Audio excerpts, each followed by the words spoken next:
Hola, ¿cómo andan? ¿Cómo están?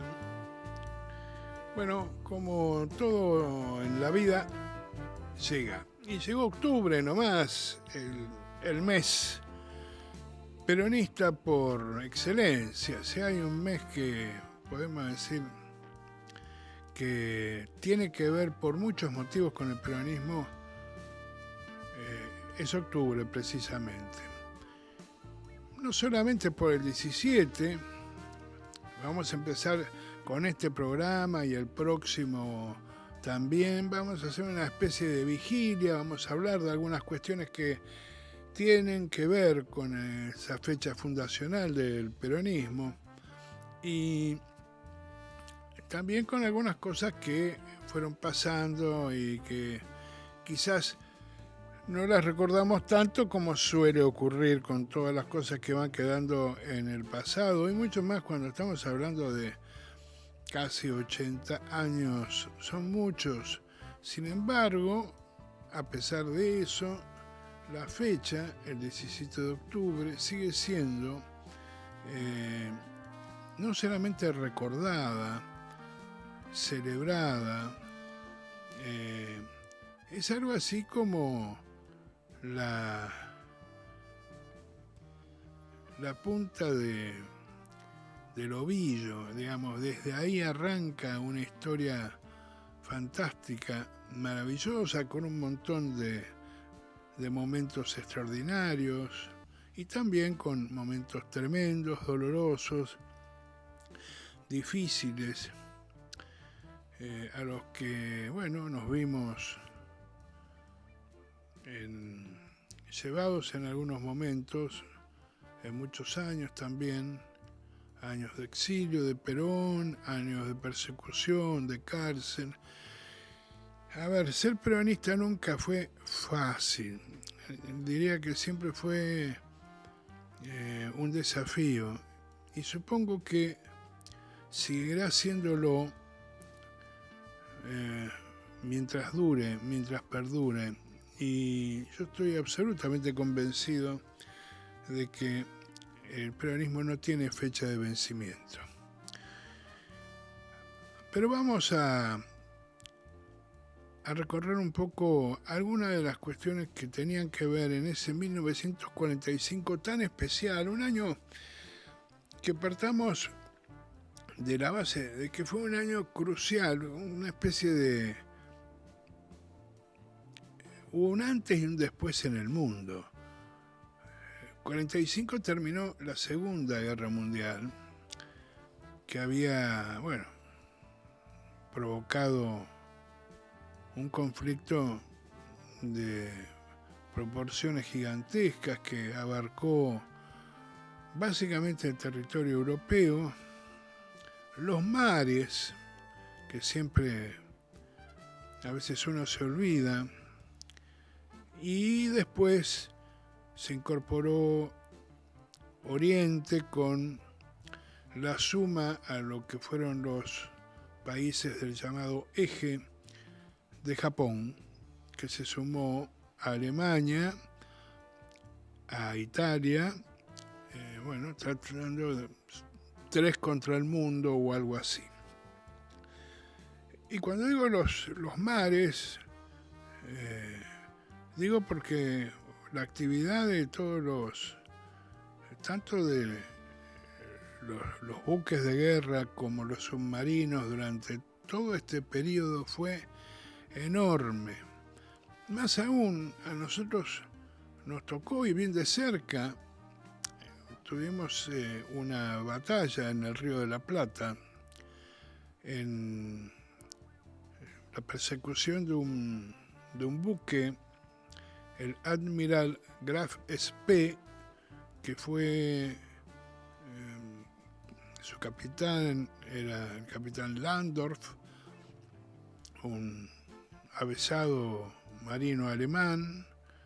Y esto fue bien al comienzo de la guerra, que fue perseguido por 3 barcos ingleses y que enfrente, podríamos decirlo así, enfrente de Montevideo, lo terminaron acorralando y finalmente lograron que el capitán finalmente se rindiera. Toda la tripulación bajó, se instaló básicamente en Montevideo, lo mismo que el capitán Landorf, que una vez que estaba seguro de que toda la tripulación estaba a salvo, se suicidó en la habitación de su hotel, dando cumplimiento un poco a esa especie de ley no escrita de los marinos que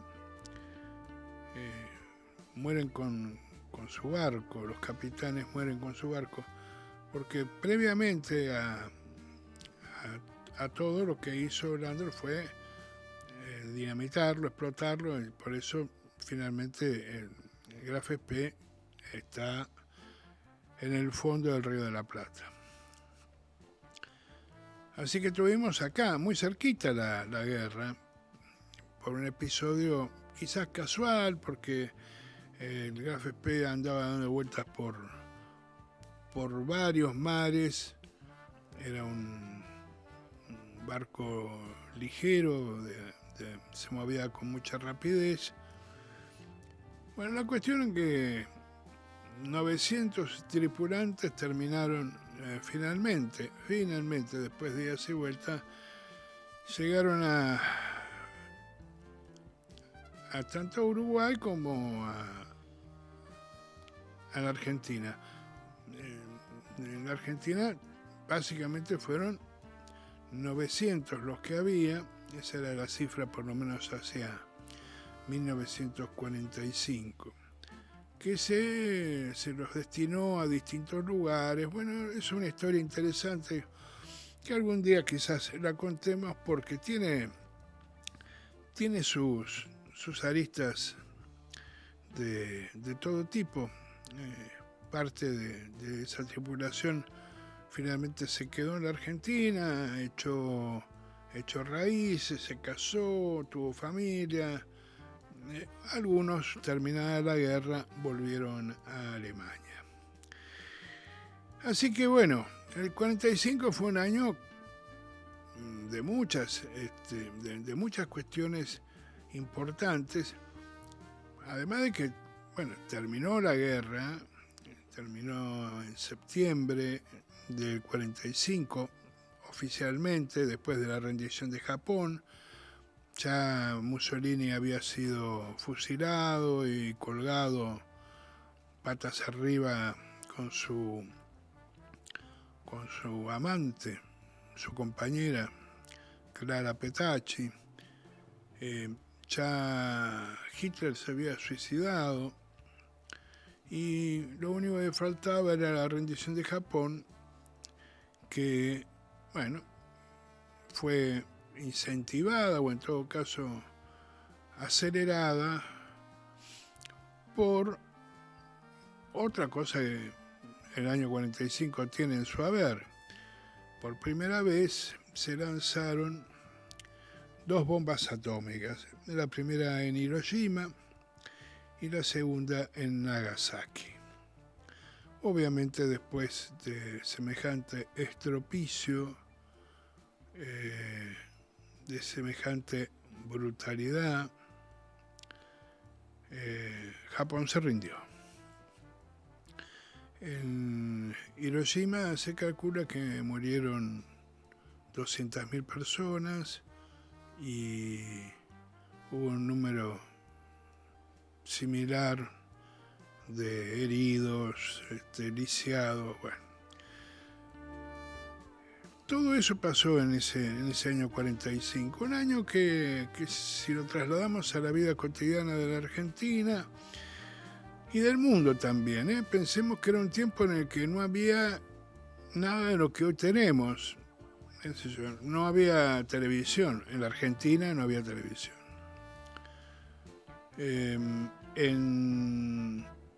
No había celulares, no había computadoras, no había absolutamente nada de lo que hoy es parte de la vida cotidiana prácticamente de todo el mundo. Así que lo único que existía para comunicarse eran los medios gráficos, los diarios, las revistas que tenían un importantísimo nivel de tiraje. Las revistas llegaban a tirar 500.000, revistas como Paturuzú, que eran semanales. No solamente estaba la tira que era formato rectangular, y después estaba la revista, pero un éxito fabuloso, extraordinario de público, más allá de otra cantidad enorme de publicaciones, como el Tony, esas revistas que lo que hacían era darle trabajo a grandes dibujantes y guionistas que adaptaban en muchas oportunidades obras clásicas de la literatura, de aventuras, y las convertían en historias que la gente seguía comprando las revistas y divirtiéndose de esa manera. Hubo que esperar bastante tiempo para que llegara a nuestro país la televisión. Fue recién en 1951. Así que estábamos muy lejos, pero la gente vivía intensamente la radio. La radio sí había logrado un salto espectacular. Hacia 1927 más o menos se calculaba que había 150.000 dispositivos, 150.000 radios distribuidas en el país, pero en poquísimo tiempo, en 2-3 años, se llegó al 500.000, un salto espectacular que hacía, evidentemente, demostraba la importancia que tenía para la gente esa mágica caja de la que salían voces, palabras, a veces música, o a veces se escuchaban las famosas radionovelas, que eran seguidas por todo el mundo, por todas las familias.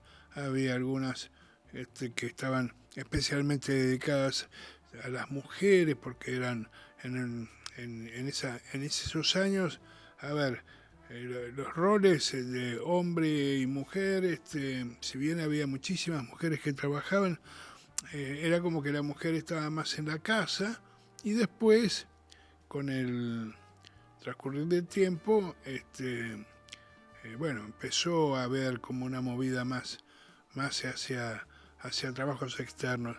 O en todo caso había trabajos que cumplían roles que cumplían las mujeres en ese tiempo, pero la mujer en la casa estaba mucho tiempo, entonces había radionovelas especialmente dedicadas a historias de amor, que se seguían intensamente. Hacia la noche había algunos ciclos que fueron famosos, que eran un poco otra cosa, ya apuntaban más a la familia, calculaban que a la noche ya la familia estaba reunida, en general toda la familia, el padre de familia, la madre y los hijos compartían la cena y escuchaban de repente algún ciclo como Los Pérez García, que fue famoso, que se hizo una familia que con los años podríamos decir que hubo como una especie de versión televisiva que fue la familia Falcón, que está auspiciada por la empresa Ford para sus autos Falcon, pero la gente acentuaba en la O. Ese era el mundo en el que se vivía. Digamos, ¿cuántos habitantes tenía la Argentina? 14 millones de habitantes para el año 45. Parece increíble. Desde entonces a la fecha, hoy somos 47 millones. ¿Somos muchos? ¿Somos pocos? Es una buena pregunta que seguramente habrá que consultar con gente que entienda. pero sin duda era un país mucho menos poblado, donde sus realidades eran diferentes, eran distintas. Así todo, era un país que siguió la guerra desde la posición de neutralidad que había tenido la Argentina prácticamente desde siempre. Es una actitud de política exterior de la diplomacia argentina, de haber sido siempre país neutral en todos los conflictos bélicos que se habían desatado, especialmente en la Primera Guerra Mundial, en algunos otros conflictos donde también planteó su neutralidad, y en la Segunda Guerra Mundial. No olvidemos, porque siempre está dando vuelta ese tufillo de lo que asocia al peronismo, al nazismo y todo lo demás. Nosotros aquí en este programa ya lo vimos, y el que tenga ganas de refrescar un poco la memoria, está subido en YouTube, se puede encontrar. Le dedicamos un programa al tema del nazismo y el peronismo, mostrando que acá el nazismo tenía fieles cultores en tiempos de la democracia conservadora más oligárquica que uno puede pensar. Fueron el año 38, el año 39, y los antecedentes venían de mucho antes. Pero bueno, ya la guerra estaba empezando a terminar, ya prácticamente los alemanes habían fracasado en su intento de derrotar en una invasión fallida a la Unión Soviética, y eso fue prácticamente el principio del fin. La participación de Estados Unidos, la invasión al territorio tomado por los alemanes en Francia. Bueno, todo lo que fue el final de la guerra fue un final que también permitió terminar con no solamente las atrocidades que son propias de la guerra, como los enfrentamientos, las muertes en combate, todo eso tan tremendo y tan terrible que significa, y que hoy día lo estamos viendo lamentablemente en Medio Oriente, que parece desangrarse al infinito. Bueno, en aquellas contiendas también eso ocurría, pero se le sumaba todo ese proceso tremendo que fue llamado el Holocausto, y que significó la muerte de alrededor de 6 millones de judíos, no solamente judíos, sino también algunas minorías como gitanos o de algunos otros sectores que también cayeron bajo la ferocidad del odio nazi.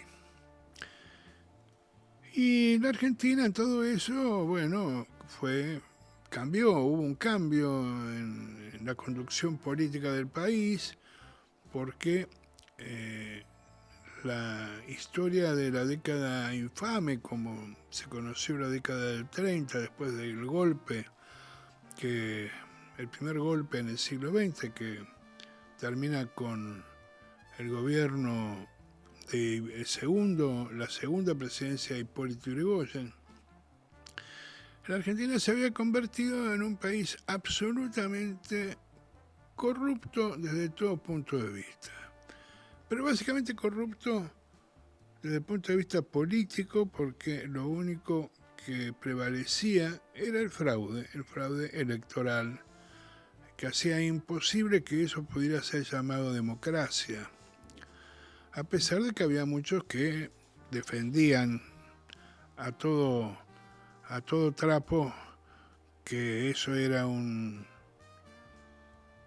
esos eran gobiernos legítimamente elegidos. Para empezar, no nos olvidemos que solamente podían votar los hombres, que la ley Sáenz Peña había establecido la universalidad del voto, pero no había consagrado el voto de la mujer. Eso fue producto de todo lo que llevó adelante el peronismo, la decisión de Perón y el empuje formidable de Eva Duarte de Perón, que finalmente culminó con la posibilidad de votar, con una ley que así lo habilitaba, votar y ser votadas, es decir, que las mujeres podían votar, pero al mismo tiempo ser elegidas en los puestos que estaban en juego, senadoras y diputadas.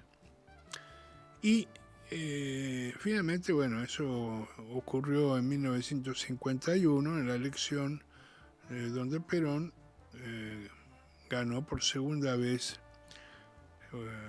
las elecciones presidenciales. Ahora, ¿qué pasaba con Estados Unidos? Estados Unidos, que era la potencia obviamente dominante, la idea de dominio de Estados Unidos era enorme, estaba interviniendo en una guerra, lo hace también a partir de que una de sus bases en el Pacífico, Pearl Harbor, es atacada. Eso es como el desencadenante de la intervención norteamericana en la guerra. Y después, obviamente Estados Unidos, que esperaba ese momento, y algunos dicen que hasta alentaba ese tipo de situación, algo que fuera la gran excusa para empezar a intervenir directamente con sus ejércitos, después quiso modelar el mundo a su antojo. Obviamente no estaba solo como gran potencia, la Unión Soviética estaba en un momento realmente importantísimo de desarrollo, estaba José Stalin al frente, y su participación en la definición de la contienda había sido fundamental, básicamente que habían logrado derrotar la avanzada del ejército alemán sobre su territorio. Y y como siempre los ingleses que estaban ahí, que también habían sido objeto de bombardeos, habían enviado tropas, habían participado activamente, así que de alguna forma entre los ingleses, los rusos y los norteamericanos se dividían un poco el mundo. La Argentina mantuvo su neutralidad aún después de la caída del gobierno de Ramón Castillo, que era el vicepresidente de Ortiz, que había llegado a la presidencia por el fraude, un radical fraudulento, que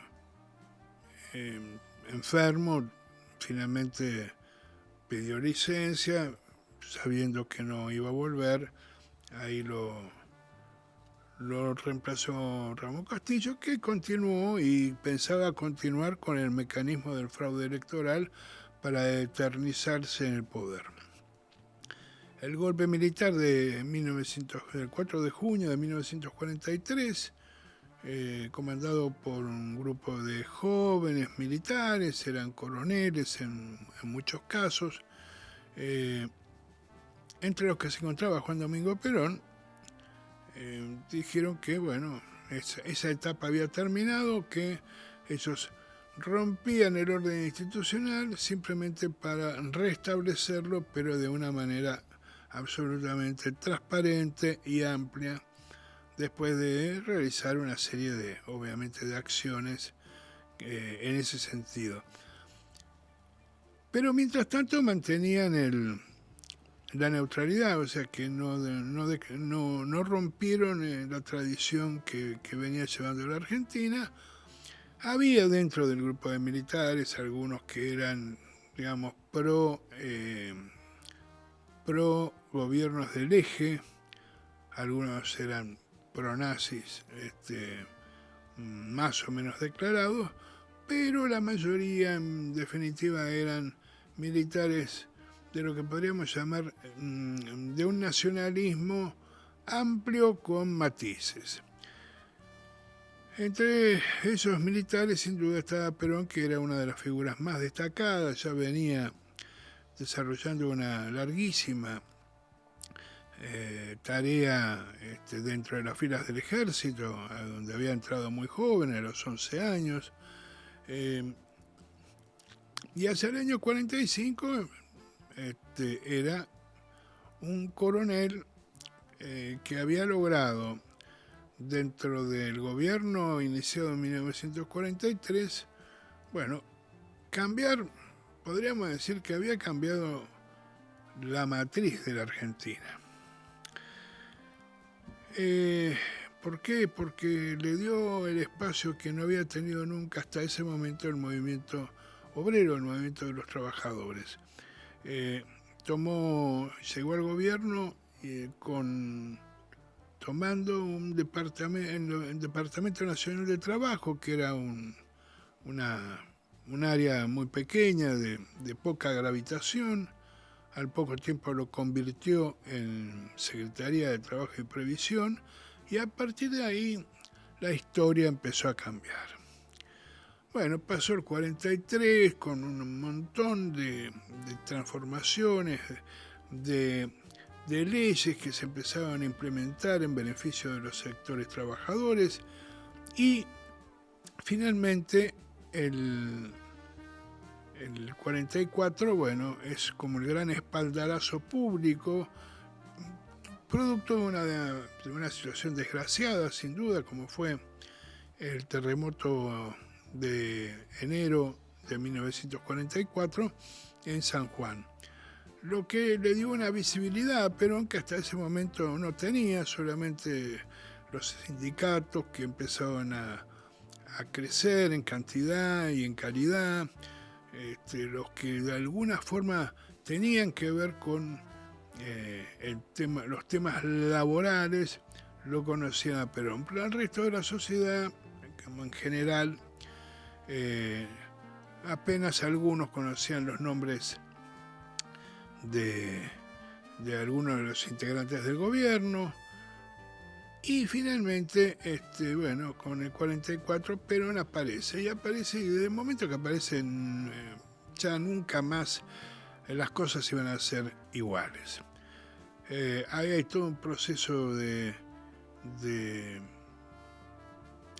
afirmación de Perón, que empieza a demostrar que tiene una idea global, que tiene todo un proyecto integral, que no es solamente alguien que se vino a hacer cargo de un área, que el protagonismo a la clase trabajadora era parte de una idea mucho más amplia y mucho más profunda que tenía Perón, y ahí empieza a pisar cada vez más fuerte. El año 44, Perón, bueno, secretario de Trabajo y Previsión, después asume también como ministro de Guerra, y finalmente, muy poco tiempo después, en junio del 44, asume como vicepresidente. En ese momento, el presidente, después de Rawson y Ramírez, que habían sido los dos primeros presidentes a partir del 43, había quedado Edelmiro J. Farrell, que era un miembro de un grupo, de una logia también, conocida como BOU, al que participaba Perón y muchísimos otros militares, y que eran de alguna manera el corazón de aquel golpe militar que había terminado con una lacra, digamos, como era el el fraude electoral, más todo lo que eso conllevaba en términos de corrupción económica. La Argentina había vivido momentos tremendos, denuncias gravísimas de corrupción en el terreno de la venta de carnes. Ahí está todo lo que denunciaba Lisandro de la Torre. Después, en el tema, bueno, de los suministros de los servicios públicos, todo estaba viciado de un nivel de corrupción que realmente ha sido tratado de que la gente se olvide, pero nosotros tenemos la obligación de hacer un poco de memoria. A todo eso, entonces, el que llega por acá, el que viene por estos lares, es un personaje que conocido de la Argentina porque había vivido 5 años en tiempos de la comisión que intentaba, bueno, zanjar el conflicto, lo que se llamó la Guerra del Chaco entre Bolivia y Paraguay. Y bueno, ahí estaba este hombre que era Spriul Braden, que era un hombre que pertenecía a una familia muy rica, una familia poderosa de los Estados Unidos, vinculado a la familia Rockefeller. Y finalmente, de distintos destinos diplomáticos que tuvo, viene para la Argentina.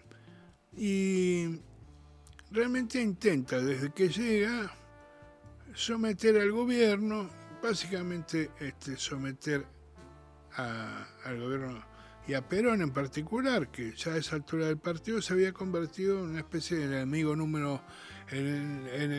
público número uno de vastos sectores de los que podríamos llamar los sectores históricamente más poderosos de la Argentina, los sectores que manejaban el campo, el que manejaban la industria.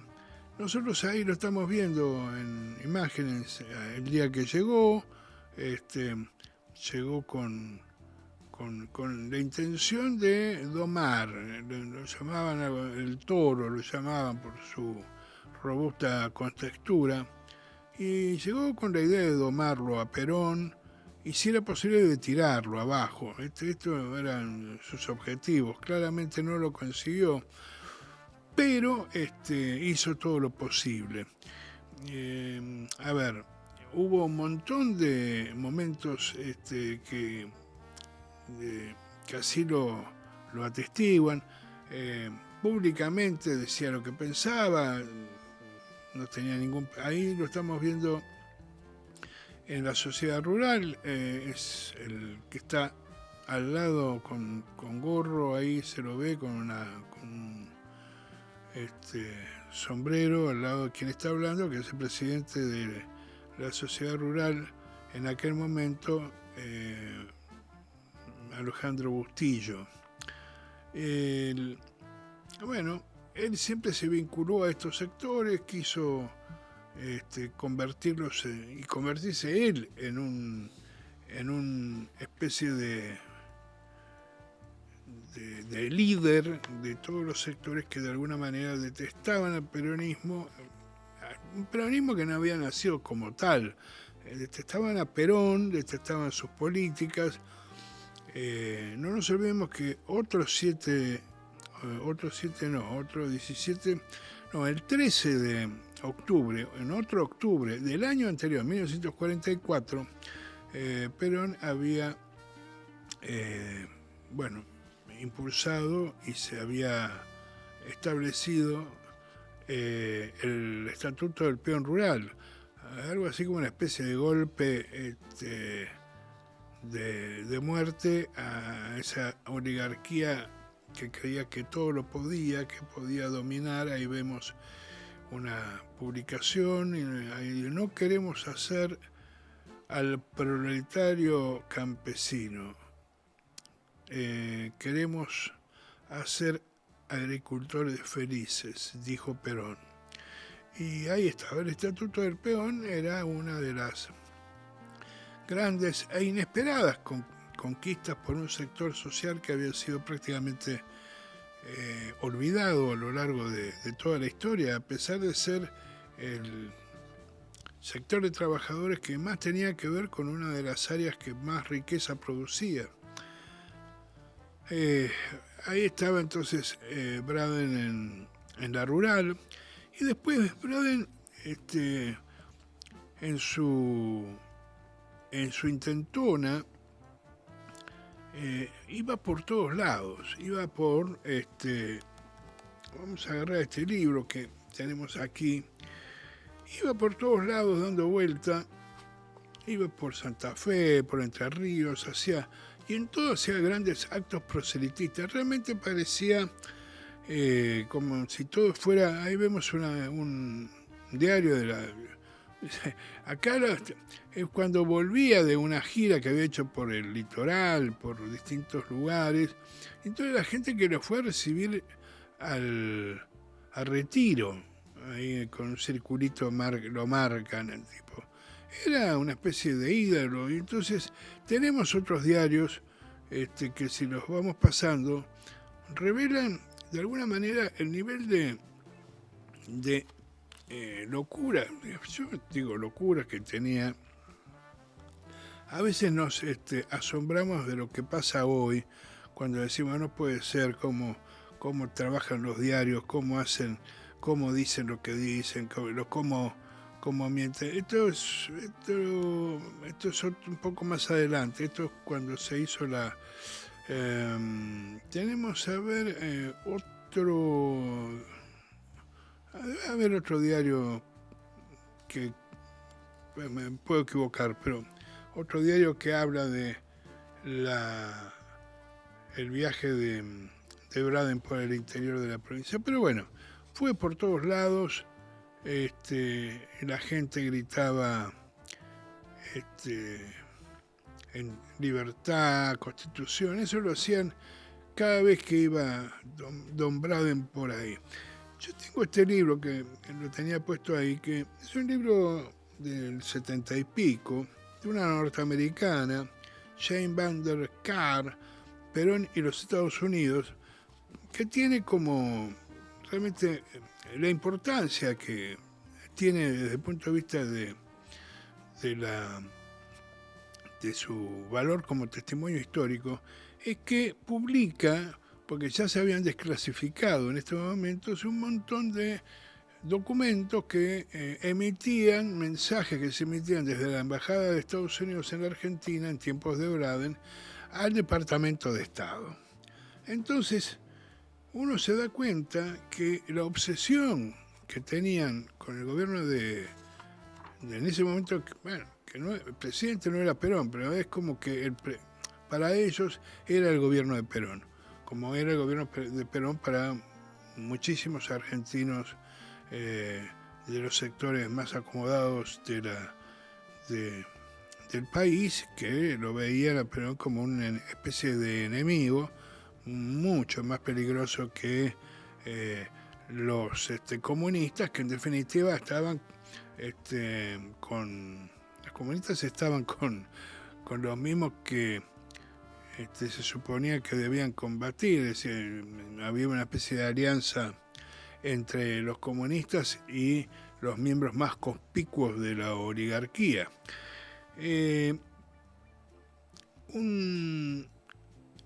Algunos de los mensajes para plantearlo, es decir, decía Braden en un momento, se ha recibido información de una fuente excepcionalmente confiable indicando que el gobierno está imprimiendo una cantidad excepcional de volantes, incitando al pueblo argentino a la guerra civil.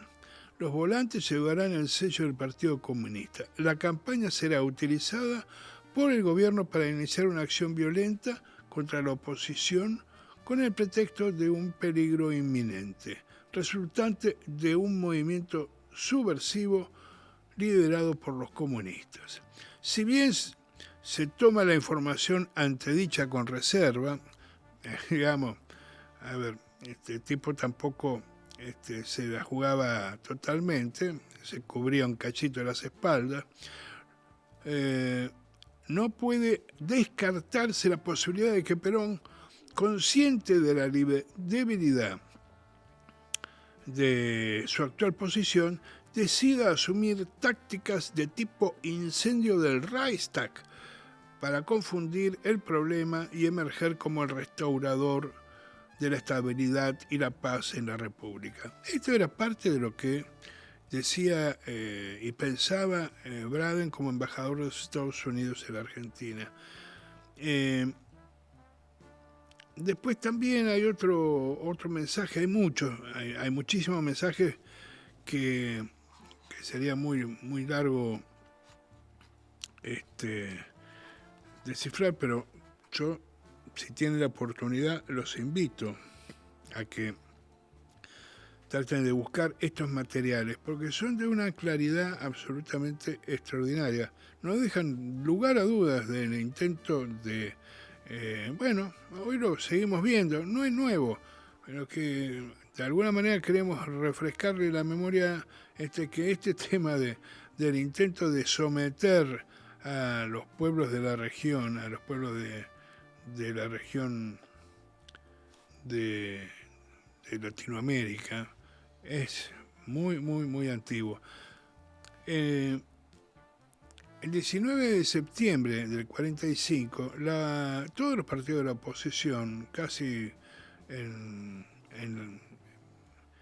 creo que no faltó ninguno, realizaron una marcha, enorme marcha, fue una exitosa marcha, 250.000 o 300.000 fueron los que participaron, y desde Braden lo que hace escribir al Departamento de Estado diciendo: la concurrencia a la manifestación de hoy se ha estimado en 200 a 300.000 personas. Algunos cálculos hacen ascender la cantidad a 500.000 y ha tenido una representatividad genuina, evidenciada en la forma en que se hallaban entremezcladas las clases sociales y los grupos políticos. Tuvo buena organización y autodisciplina. Cualquier aparición de la policía era abucheada. Una medida del odio que se ha desarrollado entre los militares está dado por el hecho de que las imágenes de San Martín y Belgrano que portaban los manifestantes, estos aparecían retratados con vestimenta civil. Bueno, esto es parte de un material riquísimo en términos de... Ahí vemos el diario Clarín, como titulaba: el grito de libertad, libertad. La gran marcha cívica congregó a hombres de todos los credos, supongo de todos los credos políticos sería, porque no fue una marcha religiosa, y qué sé yo, es parte de una historia, digamos, muy poco tiempo antes del 17 de octubre. Es decir, Perón resistía en ese momento los impulsos del gobierno de Estados Unidos a través de Braden, de tirarlo abajo, de sacárselo de encima. Lo intentó comprar, no pudo, intentó convencerlo del poderío de los Estados Unidos, tampoco pudo. Finalmente su paso por la embajada fue corto, porque ya pocos días después de esta marcha llamada de la libertad y la Constitución, Braden se fue a Estados Unidos porque fue nombrado con un puesto en el Departamento de Estado como responsable del hemisferio sur. Y nada, simplemente esto es una especie de aproximación a entender, a que tratemos de entender por qué hay algunos conflictos que vienen que vienen muy de atrás, que no son nuevos, que tienen que ver con posiciones que solamente el peronismo ha logrado o ha intentado detener o ha intentado oponerse. Y eso es lo que lo hace en definitiva peligroso, lo hace, más que peligroso, digamos, lo hace un obstáculo al que hay que tratar de sacárselo de encima de la manera que fuera. Esto es, de alguna manera, lo que estamos viviendo hoy también. Hoy, cualquier referencia que haya a la realidad, no importa, el asunto es que la culpa seguramente la tiene el peronismo o el kirchnerismo. La responsabilidad de lo que les pasa a los argentinos siempre va a ser, digamos, del movimiento que en definitiva siempre ha trabajado en favor de todos los sectores de la sociedad, de todas las clases sociales, que ha hecho crecer a la clase media, que le ha sacado de la pobreza a millones y millones de personas. Y sin embargo, a la hora de los balances y del discurso político dominante, seremos nosotros siempre los responsables de todos los males que aquejan a la República. Braden fracasó. Igual vamos a seguir en el próximo programa, seguramente haremos algunos comentarios más, porque a pesar de todo lo que intentó, de todo lo que hizo, de todo lo que movilizó, finalmente el pueblo argentino, el pueblo trabajador, que es la columna vertebral del peronismo, salió a las calles a respaldar al general Perón, al coronel en ese entonces, que el coronel del pueblo, como lo llamaban, derrotando a aquel bravucón norteamericano que intentó después en las elecciones del 46 influir, y ya conocemos el resultado. También en aquella oportunidad fue derrotado, porque el triunfo de las elecciones del 24 de febrero de 1946 consagraron por primera vez a Juan Domingo Perón como presidente de los argentinos. Esta historia continuará en el próximo programa, porque vamos a seguir hablando de esto que de alguna manera tiene que ver con lo que estaba pasando en el país antes de la esa semana final de octubre, esos 10 días que cambiaron a la Argentina, esos 10 días de octubre que cambiaron a la Argentina para siempre. Por hoy, suficiente, nos estamos yendo. Gracias por estar ahí, los espero la semana que viene. Ustedes entren a evatv.com.ar, síganos a través de YouTube. Hay una programación enorme y todos los días una programación fantástica para que quienes tengan ganas de vivir un poco y de sentir peronismo lo hagan permanentemente sin ningún tipo de limitaciones. Así que aprovechen que en los otros canales no se consigue. Chau, nos vemos.